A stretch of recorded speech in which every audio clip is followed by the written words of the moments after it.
Macros at Home is our first in a series of contests called the Better Photography Weekly Challenge.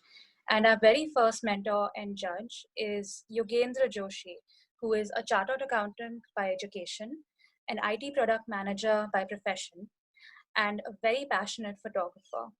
Although he has photographed landscapes, birds, and done some travel photography, Yogendra Joshi's portfolio mostly features macros. He conducts several workshops on the subject individually and for several organizations. Yogendra? Thanks a lot. It's a pleasure to be part of the Better Photography family, and I think we are starting at a great time when nobody can go out and do any other kind of photography. So this is a great time to start practicing your skills or honing your skills in macro photography. And while it's important to go on a field eventually, I think this is a great start, and there is a lot that you can do sitting at home with macro. So let's get started. So uh, just confirm you're able to see my screen. Yes, I am. Perfect. And I'm going to minimize my, you are still able to see my face. Yes, yes. That's perfect. Okay, so as Tavi mentioned, this week we are launching the photography challenge, and we understand that a lot of you would have doubts as to how do you do macro photography at home.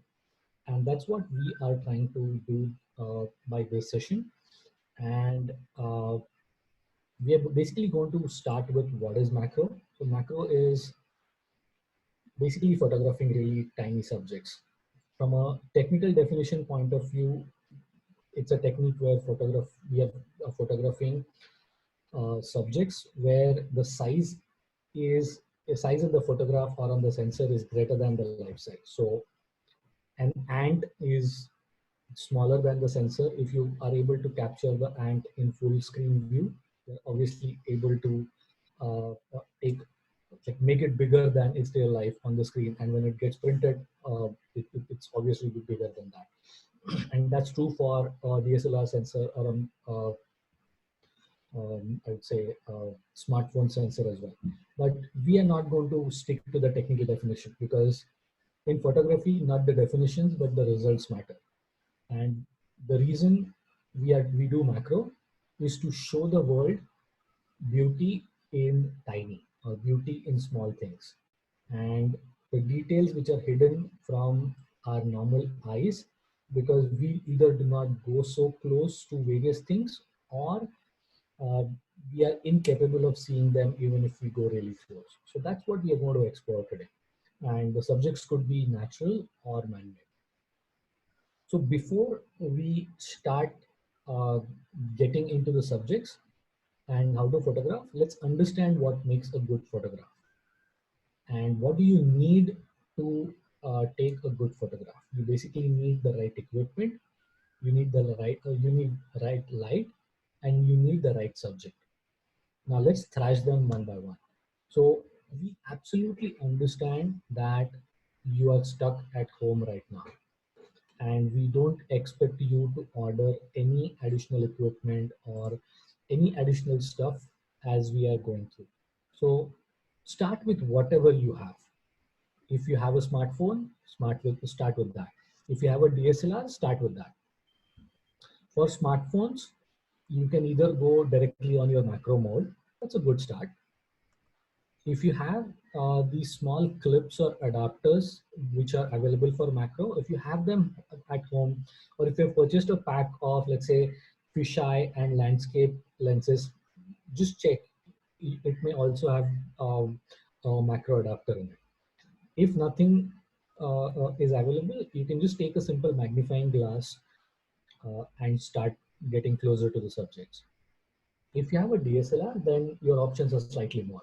You can use a dedicated macro lens. You can use a adapter like a Renox with a telephoto lens, or you can take a 50 mm or any other prime lens, or even a small 1855 lens, and put a extension tube, either a manual or automatic ones. Or if you have a reverse lens, you can use that. I usually do not recommend the reversing for a few reasons, which we are going to get. There are separate tutorials as to why is that, but I personally started with reversing when I didn't have any other equipment. So you can too. And you even do not require a ring. You can just take a normal 50 mm or 1855 and hand hold the lens both on Nikon as well as Canon and even on Sony. Just hand hold the lens in front of the sensor, and you can get really amazing results. Now, once the equipment is sorted, you basically need something to magnify. You need something to get really close. The next important thing is light. Because your subjects are going to have texture, it's going to have a lot of shiny parts. We do not want things to be either too harsh or too subdued. So we recommend using light, and that could be just a window light. But if you want to do things at night, or if window light is not sufficient, you can use a torch or just a table lamp. That's perfectly acceptable. If your camera has a pop-up flash, use that. If you have a dedicated flash lying around, use that. The more light you add, you will be able to capture the stuff more quickly and in more detail. So flash helps, pop-up flash helps, even a torch or a table lamp helps. If nothing else, even the window light helps. And once you have this, you make sure you diffuse the light, because nothing is worse than having your entire subject flooded with light and you start showing up highlights or really ugly shadows. So there are a ton of tutorials available on how to make your own diffusers for pop-up flash as well as for uh, your dedicated flash. But you can just start with simple A4 paper or even tissue paper, or if you are using cloth, you can just start with any material that just disperses the light and avoids harsh shadows and harsh highlights. The next is subject, and this is where your creativity comes in, and this is where we are going to judge you on subject selection as well as the results, because we want to see something unique. I'm going to show you some examples, but we don't want you to be limited by them. So anything which is small, and when we say small, smaller than 1 or 2 inches, this much width would be good enough as a subject. Smaller the better, but that doesn't mean that you need to really get a high magnification. It's okay, whatever you have, try to find a good subject that has good texture, good colors, or both. So before we get jumping into the shoot, we would want to give you some guidelines. And these are the guidelines which we have gathered over the last 10 years of experiments. So we would like you to focus on composition and not just magnification and details. And try to capture the color and textures which are not normally visible to the human eye, or we usually don't get so near, or we are not able to see those stuff. And when you take macro, especially if you're using DSLR and proper macro equipment, the magnification would result into really thin depth of field. And because of that, we just want to make sure that you use the available focus, you use the available data and field of focus really well and capture the subjects beautifully. We recommend that you stabilize the camera with a tripod or any other way you can. And if you're using a flash with a diffuser, you can go handed, but uh, putting it on a tripod really helps. Now, these are some of the subject recommendations. You can use coffee beans or any nuts that you have lying around at home. You can use spices. So this is a few of the photos which my friend Jigar has taken using the spices. You can obviously use flowers if you have them in your balcony or in your garden. And if you look at it, the three photos are taken with a proper macro gear, but this particular photo is taken with just a 50 mm at minimum focus and distance. So you can do a lot of these things.